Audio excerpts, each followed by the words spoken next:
Honda dévoile les designs osés de ses prochains VE. Des prototypes encore et toujours au CES de Las Vegas. Cette année, il est toujours question de concept. On se rapproche grandement des modèles définitifs qui seront lancés l'année prochaine, en 2026. Une précision importante car ces concepts ont des designs osés. Les véhicules de série ont donc des allures qui sortent de l'ordinaire, notamment la berline. Très en retard sur le marché électrique, Honda compte clairement marquer les esprits avec cette nouvelle famille série 0. On se demande si ces looks ne sont pas déjà des paris trop risqués. Au moins, les modèles ne les seront pas différents.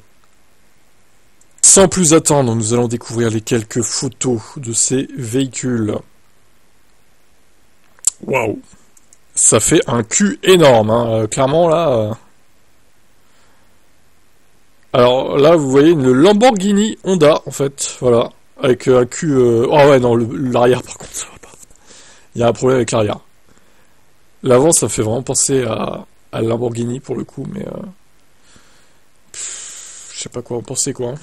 Je sais vraiment pas quoi en penser de cette voiture. L'avant de ce véhicule me fait penser un peu à la Honda E, un truc traditionnel. L'arrière, c'est l'arrière qui cloche en fait, je trouve. Sur les deux, hein, sur les deux modèles. Bon, après, c'est peut-être une question d'habitude aussi, j'en sais rien. Une silhouette déroutante avec une partie avant courte et plongeante qui contraste avec un arrière très massif digne d'un tank.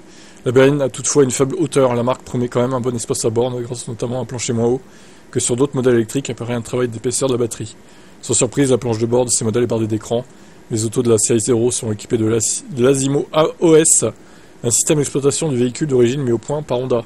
La marque explique que la plateforme logicielle appliquera un contrôle intégré des unités de commande électronique au système du véhicule, tels que la conduite automatisée, le système d'avancée d'aide à la conduite et le système d'avertissement embarqué. Le système proposera des mises à jour à distance qui permettront d'améliorer les autos au fil de cycle de vie.